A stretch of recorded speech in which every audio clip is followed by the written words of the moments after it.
Hello and welcome to Speed Superbikes. Well, here today we have a very special motorcycle indeed.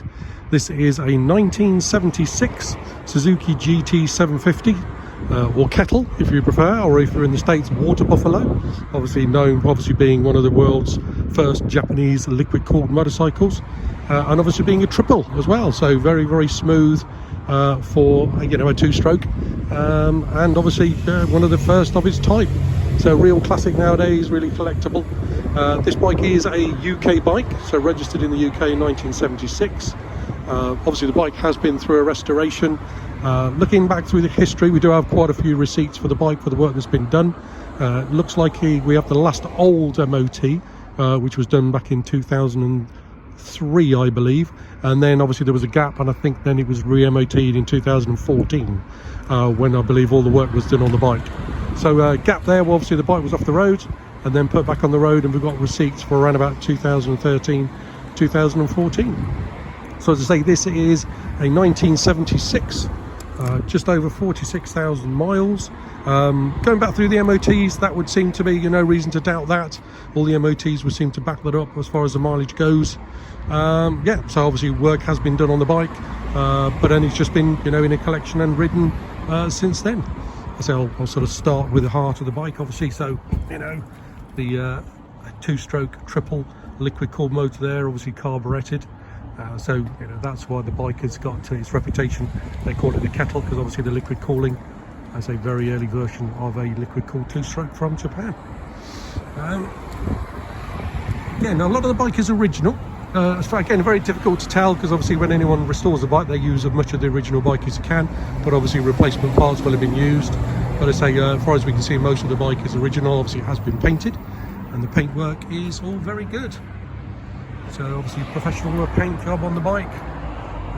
Paintwork is all very good, both on the side panels and on the tank, and obviously the rest of it then is chrome mudguards anyway. So really is, if you did want to repaint the bike for any reason, it's only the tank and the side panels, but the paintwork is, as I said, very, very, very, very good paintwork anyway.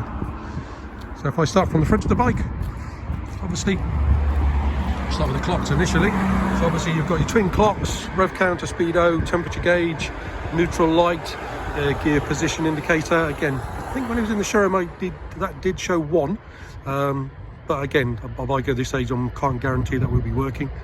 But obviously we do know the rev counter and the speedo and the temperature gauge do.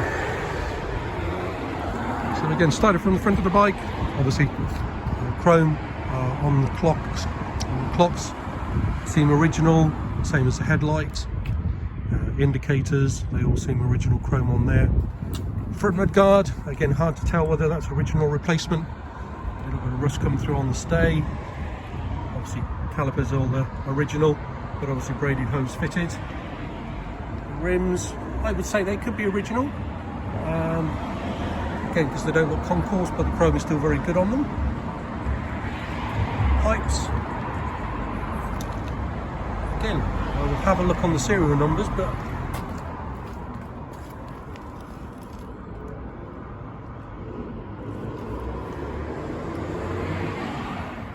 yeah, so I would say aftermarket, but in very, very good condition. So radiator, all good. Obviously all alloy casings on these, so these are a little bit dull, but obviously they will polish up and come up like chrome pretty much. Paintwork obviously on the frame, I'd say that's all been stove enamelled at some stage, probably during the rebuild. Seats all in very good condition. A little bit of a nick there in the back, but that's because maybe it could even be original. I say the chrome, got the original stickers on the back there. Rear light I would say is original as well. Obviously we do have the full size legal number plate to go with the bike, but this is the one that came in with it, and I think the number plate is very fitting for a bike of its age as well. Obviously you can tell recent chain and sprockets just gone on there, with the gold chain on there.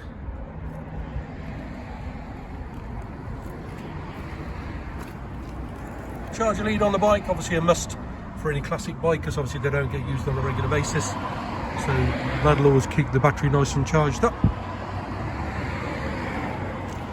As I said, paint all very good on the tank and everything.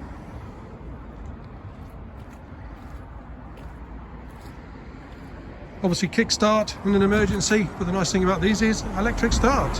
So as you can see, cold on the temperature there, so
as you can see, started incredibly easy there, just on the electric start, ticked over lovely, and that's obviously from cold, so obviously the carbs are all set up really nicely. Bike has been ridden by one of our members, and Stephanie said it rides beautifully. So yeah, lovely bike. If you'd like more information on the bike, obviously don't hesitate to give us a call. You can call us on Exeter 01392 211 246. Obviously all the details are on our website, speedthrills.co.uk. And hopefully if you found this video useful, please feel free to give us a like and subscribe. Thanks again for watching.